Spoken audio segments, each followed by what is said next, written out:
And by popular demand, ladies and gentlemen, we present to you Donald Trump, live here on the EIB Network. Donald, great to have you here, sir, and how are you today? I am well, Rush, and I know you're well, and I love your show. Thank you very much. I appreciate that. Now, let me tell you what happened here. Last week, after your CPAC speech, a couple weeks ago, I got a bunch of people phoning here wanting to know. They're taking you seriously. I think you're running for president. You're seriously considering it. You go to CPAC, they're going to take you seriously. Right. And a couple of people wanted to know, they had learned that you had given some money to Rahm Emanuel's mayoral campaign in Chicago. They asked me, how can a guy who wants the Republican nomination do that? I said, well, he's got business in Chicago. Right. Chicago is Chicago. And that didn't sit well with him. So I thought, I'm going to have Mr. Trump on and ask him myself. So I'm asking you so that they can hear your answer. Good, Rush. I like actually giving the answer. Number one, I do business all over the country, and like as an example, I'm from New York, which is a almost exclusively Democratic state. So over the years, Republicans in many cases don't even run a candidate, sadly, and I say very sadly. Now, Ari Emanuel, who's, you know, if you've looked, they did Entourage on Ari Emanuel. That's my agent. Rahm is his brother. Ari's a great friend of mine. And I saw you at the Oscars. That was you today, right? Okay. Right. Well, you know, The Apprentice, which is going on Sunday night, is this big successful show. But Ari Emanuel is the biggest agent, I guess, in this country, and he represents me. His brother's running, and frankly, they don't even have a Republican candidate running. You know, over there in Chicago, they have like Democrats, and they're all running as Democrats essentially. But there's no Republican or a Republican that's going to get more than, you know, anything more than 0% of the vote. So I like Rahm. I've always liked him as a person. And more importantly, Ari, his brother, is my agent. So I did make a contribution to him. And frankly, I don't think they had any Republicans running. So you value friendships. I'm very loyal to people, Rush. I mean, I see a lot of disloyalty around. I'm very loyal to people, and that supersedes, frankly, party lines. But I'm very, very loyal to people, and I'm also very loyal to people that I think are good for the country. Why are you thinking about running for president? You sound. I mean, I've talked to you over the years. I've listened to you on various places in the media for years. You sound different this time. You sound really ticked off. China. The economic direction of the country, you sound like it's really bothering you now, more than just something to say. Well, you're right about that, Rush. I've seen what's happened to this country. We're no longer respected. You have places like China, and I know the Chinese. I do business with the Chinese. I've made a lot of money off the Chinese, believe me. I had a partnership with Chinese people. It wasn't fun. And I made a lot of money. I came out very, very strong. So why are you ripping them now? Because I watch them and I see what they're doing to the country. And I understand China, and I understand the Chinese mind. I understand where they're coming from. They are not our friend. And when I sit down, I sold an apartment recently for $33 million from a very nice couple from China. I got $33 million for the apartment. I'm very happy about it. But I sit down with people and I talk to them from China. And really much more so prior to when I thought I may be running for president, because they're not stupid people. They're very smart people. They told me very, very distinctly that they cannot believe how stupid our representatives are in the United States. They cannot believe that they can continue to take all our jobs, you know, through the manipulation of the currency, of their currency. They make it almost impossible for our great companies to compete. And would you explain the actual manifestation of that? How does, first off, what are they doing in manipulating their currency? And for the average guy that doesn't understand all this, how does that affect jobs and imports, exports here? Very good. China should have a currency which is a much higher value relative to the dollar and other things. What they're doing is keeping it low, artificially low, and I mean seriously artificial. I don't just mean a little bit low. I mean major low. Now, when a guy comes to Donald Trump who wants to put up a glass curtain wall or an aluminum something or even brick or sheetrock, and you saw what happened with the sheetrock. People are dying over Chinese sheetrock because I will say this, and I have to interject, our products are better than the Chinese product. We do a better job, so we make better products. But because the currency is so low versus the dollar versus other things, and so much lower than it should be, it's very hard to compete for our companies. As an example, recently I built a building and I put a curtain wall on it, an exterior wall, very expensive building, very beautiful wall. And the American companies that competed, the pricing was much higher because they couldn't compete against the low-valued yuan. And they just couldn't compete with it, Rush. And I hated to give out the contract, but the contract is almost impossible for somebody like me that obviously wants to build the building for the best price possible. It's almost impossible to compete.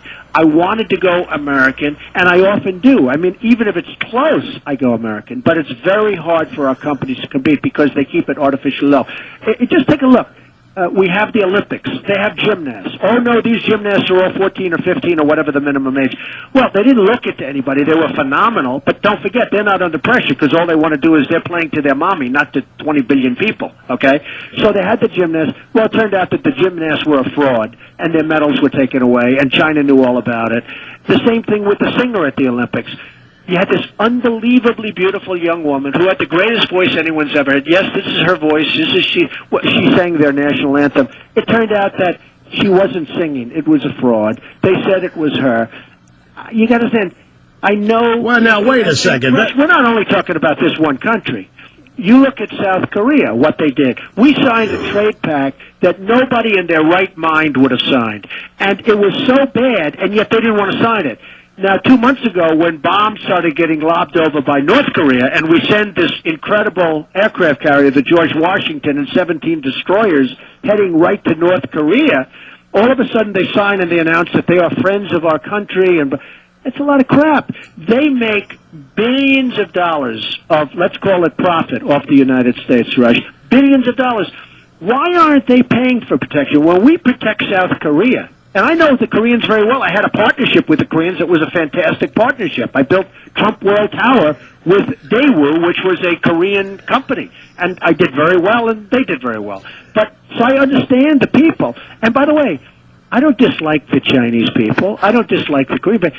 But because if I were them, I'd be doing the same thing. If our leaders are so stupid that they allow what's happening, we can't have jobs created, Rush, in this country if China is making all of our product. Now this is what I want to ask you about, because the way the Chinese are presented to the average American here, and in listening to you, it's somewhat similar. They're relatively omnipotent. On the one hand, they can lower they can devalue their currency. They apparently, without doing much harm to themselves, they can do this as a strategy to destroy our economy. At the same time, they own an ever-increasing amount of our debt. This does. You said we have stupid leaders here. It's almost as though this stuff can't happen in a vacuum. There has to be some reason this has been permitted to happen. It is actually happening in a vacuum. Now, look, the debt is not a problem because, hey, look, nobody, Rush. Over the years, I've done tremendous business with banks. I work things out with banks, and it's not difficult if you know what you're doing. If you don't know what you're doing, it's devastating, because I have friends that are laying in the gutter right now that were rich people, and they're no longer rich people because of what the banks did to them. The fact is that the Chinese are taking advantage of our country. The Chinese, by the way, the Chinese can't even believe that they're getting away with it. Well, it's more than taking advantage. You said earlier they do look at us as an enemy. Oh, they view us as an enemy. Yeah, they really view us as an enemy. Well, what would they very militant toward the United States?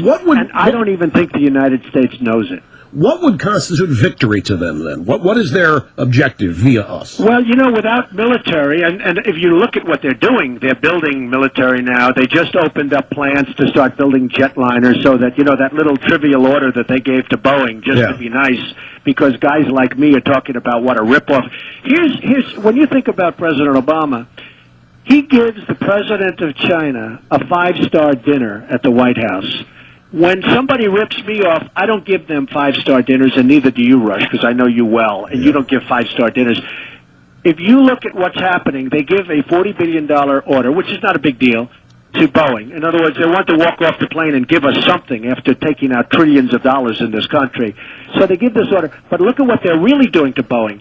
They're now taking technology and everything else, and they're opening up their own airline manufacturing plant. They're gonna make big airlines to compete with Boeing and Eurobus. They're going to be opening up their own. Watch what happens within a few years with respect to Boeing. That order will not be so important. And by the way, they'll never buy planes from us. They will only buy those planes from their Chinese company that they're forming and that they're starting. That's going to be a very devastating blow to Boeing. You watch what happens. But when I look at what's going on with China, when I look at what's going on with OPEC, when I look at oil prices hitting $100 a barrel, and if you remember 3 years ago, Rush, oil prices were a little bit higher than they are right now. 148. Yeah, and we'll be up there pretty soon because there's nobody to call OPEC. You know, if it weren't for us, why do we have troops in Saudi Arabia? We have troops in Saudi Arabia. Can you imagine? They're not paying us with the money they're making. They're making more money than any countries have ever made in the history of the world, legitimately making that kind of money. They form OPEC. They have 12 men, in this case all men. They sit around a table.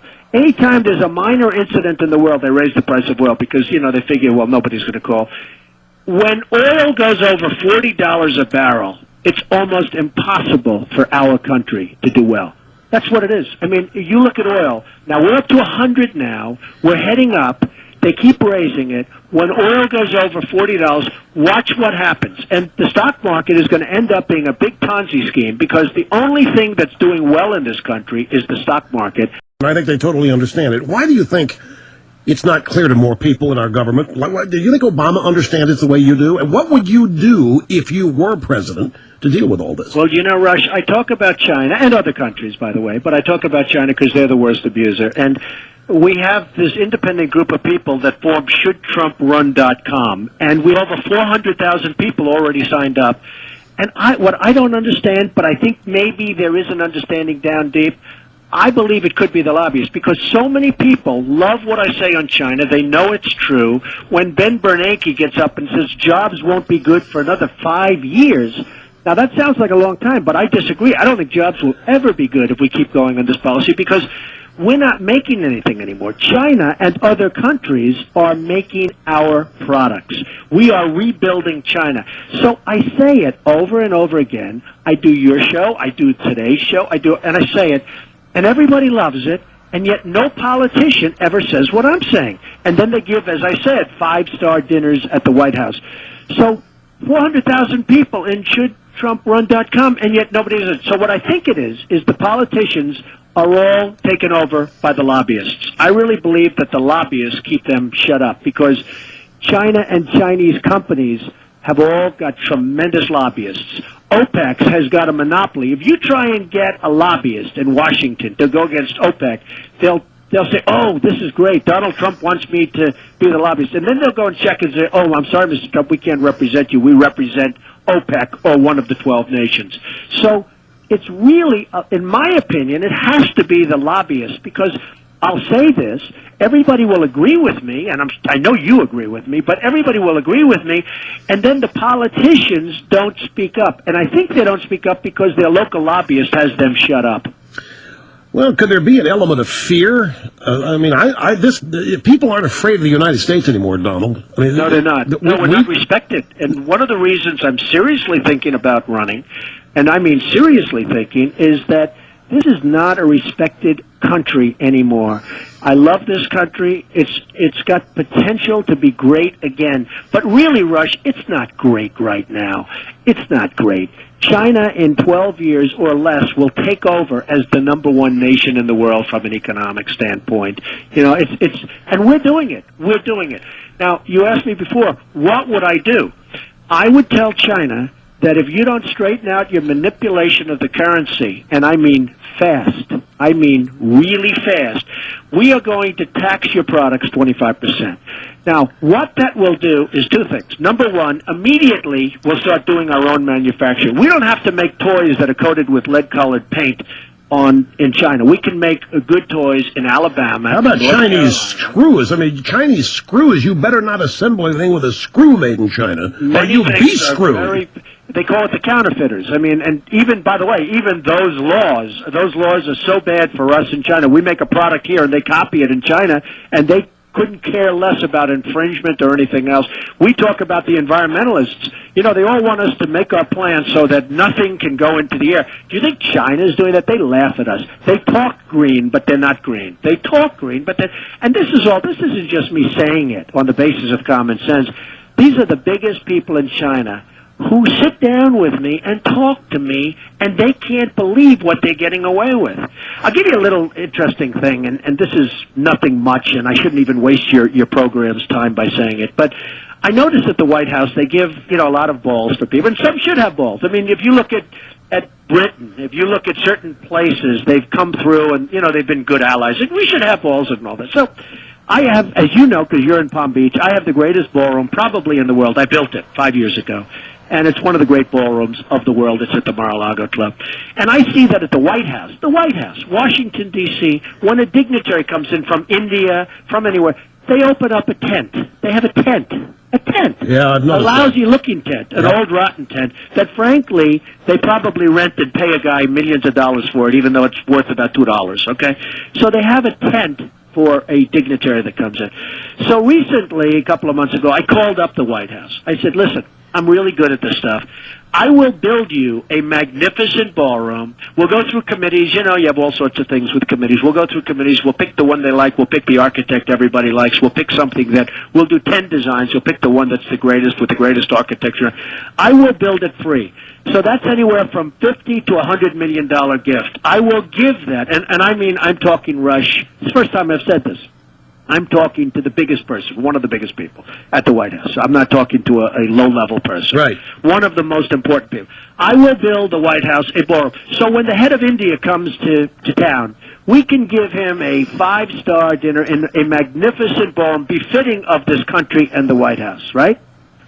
They never got back to me. It's a $100 million gift. They never got back to me. Of course not. They think you're a Republican. Well, but they never got back to me, Rush. Whether I'm a Republican or an independent or a Democrat, they never got back to me. If I was a Republican, they should do it anyway. They should say, Trump's going to give us $100 million. He's going to build the ballroom. He's going to be magnificent. And why wouldn't they get back to me? That's the problem with this country. It's like no common sense. They have no... Let me give you another example. We talk about not only China, Korea. So when we send the George Washington, the most magnificent aircraft carrier I've ever seen, when we send the George Washington and 17 destroyers and we head them to North Korea to protect South Korea, why doesn't South Korea pay us for that? You know how much that costs just to turn on the engines of the George Washington? Oh, yeah. Yep. Okay, you know what I'm talking about. You turn those engines on, and that sucker costs you $100,000, okay? I mean, just to turn the key is $100,000. Now, they're steaming toward North Korea. And by the way, the only reason that North Korea backed down was because they saw these ships, steaming in their direction. And that's all fine. Why isn't South Korea sending us a check for $100 million for saving them and the protection? Why are we sending all these ships with all of these sailors and all of these soldiers over there?